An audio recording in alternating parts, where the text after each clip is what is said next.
जिउतिया व्रत की चील और सियारिन की कथा। पौराणिक कथा के मुताबिक एक पेड़ पर चील और सियारिन रहती थी। दोनों की आपस में खूब बनती थी। चील और सियारिन एक दूसरे के लिए खाने का एक हिस्सा जरूर रखती थी।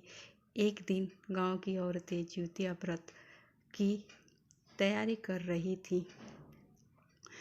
उन्हें देखकर चील का भी मन व्रत करने का कर गया। फिर चील ने सारा वाक्य सियारिन को जाकर सुनाया। तब दोनों ने तय किया कि वो भी जिउतिया का व्रत रखेंगे।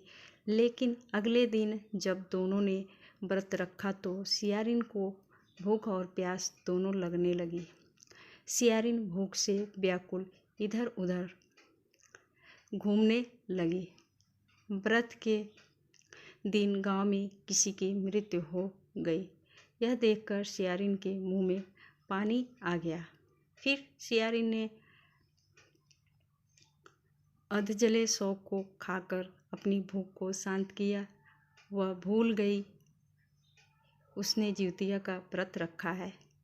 वहीं चील ने पूरी निष्ठा और मन से जिउतिया का व्रत और पारण किया। चील और सियारिन ने अगले जन्म में सगी बहन बनकर एक राजा के घर में जन्म लिया। चील बड़ी बहन बनी और सियारिन छोटी बहन। दोनों का विवाह राजा के घर में हुआ। चील ने 7 बेटे को जन्म दिया। वहीं सियारिन के बच्चे जन्म लेते ही मर जाते। ऐसे में अपनी बहन को सुखी और खुश देखकर सियारिन अंदर अंदर से जलने लगी और उसने चील के 7 बेटों को मरवा दिया। सियारिन के 7 बेटों के सिर कटवाकर उसने उन्हें चील के घर भिजवा दिया। यह सब देखकर भगवान जिउतवाहन ने मिट्टी से 7 भाइयों के सिर बनाए और सभी के सिरों को उसके धड़ से जोड़कर उस पर अमृत छिड़ककर उन्हें जीवित कर दिया। वहीं जो कटे सिर सियारिन ने भेजे थे वो सब फल में बदल गए। अपनी बहन से रोने की आवाज़ न सुनकर सियारिन व्याकुल हो उठी और वहां जाकर सारा माजरा जानने पहुंच गई। सियारिन सारी बातें जब चील को बताई, कहते हैं कि तब चील ने उसे पिछले जन्म की सारी बातें बताई और ये सब सुनकर सियारिन को अपनी गलती का पछतावा होने लगा। इसके बाद चील सियारिन को उसी पेड़ के पास ले गई और भगवान जिउतवाहन की कृपा से उसे सारी बातें याद आ गई। इससे सियारिन इतनी दुखी हुई कि उसकी मौत उसी पेड़ के पास हो गई। राजा को जब इस बात की जानकारी मिली तब उन्होंने सियारिन का दाह संस्कार उसी पेड़ के पास करा दिया।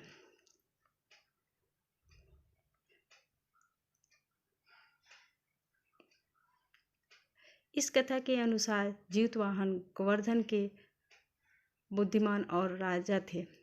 जिउतवाहन शासक बनने से संतुष्ट नहीं थे और परिणाम स्वरूप उन्होंने अपने भाइयों को अपने राज्य की सभी जिम्मेदारियां दी और अपने पिता की सेवा के लिए जंगल में चले गए। एक दिन जंगल में भटकते हुए उन्हें एक बुढ़िया विलाप करते हुए मिलती है।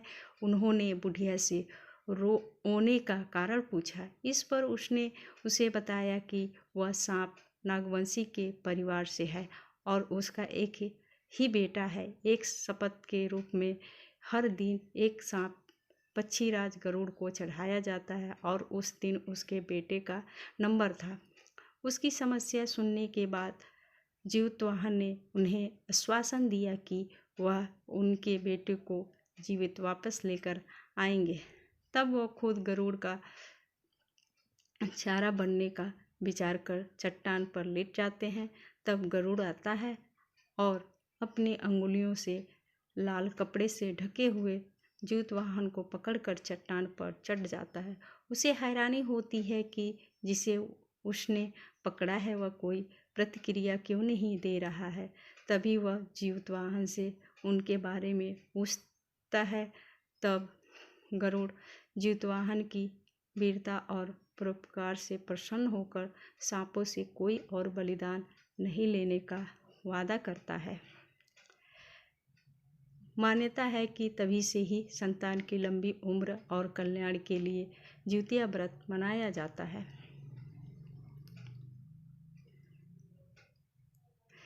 जिउतिया व्रत की कथा महाभारत काल की घटना से जुड़ी है। कथाओं के अनुसार महाभारत युद्ध में अपने पिता गुरु द्रोणाचार्य की मृत्यु का बदला लेने की भावना से अश्वत्थामा पांडवों के शिविर में घुस गया। शिविर के अंदर 5 लोगों को सोया पाया। अश्वत्थामा ने उन्हें पांडव समझकर मार दिया, परंतु वह द्रौपदी के 5 संतान ने मारी गई। उसके उपरांत अर्जुन ने अश्वत्थामा को बंदी बनाकर उसकी दिव्य मणि उसके माथे से निकाल ली। अश्वत्थामा ने फिर से बदला लेने के लिए अभिमन्यु की पत्नी उत्तरा के गर्भ में पल रहे बच्चों को मारने का प्रयास किया और उसने ब्रह्मास्त्र से उत्तरा के गर्भ को नष्ट कर दिया। तब भगवान श्री कृष्ण ने उत्तरा की अजन्मी संतान को फिर से जीवित कर दिया। गर्भ में मरने के बाद जीवित होने के कारण उस बच्चे को जीवितपुत्रिका के नाम से भी जाना जाता है। तब उस समय से ही संतान की लंबी उम्र के लिए जिउतिया का व्रत रखा जाने लगा। हर हर महादेव। दोस्तों, वीडियो अच्छी लगी हो तो वीडियो को लाइक, कमेंट, वीडियो को शेयर जरूर करें। चैनल को सब्सक्राइब करें, अपने दोस्तों के में